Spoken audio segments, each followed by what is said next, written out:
Good morning, Idaho. We went on a field trip out to the botanical gardens to help you get started with your own garden this season. I'm here with Toby Mancini. He's going to help us out with some things. Good morning. Good morning. How are you? I'm doing all right. I love seeing everything that you've got out here because it's amazing what it takes to get started. And in fact, that's what we're talking about, I understand, right? Exactly. That's what we're going to talk about today. I'm a brand new gardener. I've never done this before. What do I need before I even get started with anything? There's a couple of things that I found in my experience that just really help get you off to a great start. One is understanding a little bit about your soil and knowing what you've got to work with.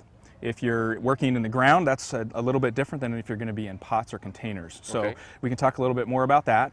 The other thing is having the right tools. We've always heard having the right tools for the right job makes all the difference in the world. And you've got a ton of them here I've got a bunch of tools here that I'd love to show you, just a couple of them. Okay, if there are just 2 or 3 that you absolutely have to have, what would you say they are? Well, number one is what we call a hori-hori knife, or some people refer to it as a soil knife. Okay. This is one of the most versatile, useful tools that you're going to have in your arsenal, if you will, for gardening. So let me show you what that looks like here really quick. So this is what we call a hori-hori knife, or a soil knife. And I apologize, mine is incredibly dirty. You can see that it's well used, right? So it's graduated, so you can actually use it as a measuring tool if you're planting bulbs or some other things in the soil that require specific depths. It has a little wire cutting device on the side. It also has a serrated edge, so if you're working with sod, maybe you're laying some new sod or something like that, you might want to cut those edges. This would be an excellent tool for that. It's a little bit concave, so it actually acts like a little mini trowel. That's what I saw when you pulled it out. I'm like, shovel, right? Yeah. More than that. It works really well for that. It's an excellent weeding tool. I mean, this is probably your most versatile all-purpose tool that you can have in your toolbox. All right, next one. So my next one is my tool pouch off to the side here. So it's got a whole bunch of excellent little goodies in it. So there's 2 types of pruners that I like to work with, and it depends on what you're pruning is really the difference in which ones you're going to select. So this is what we call a bypass pruner.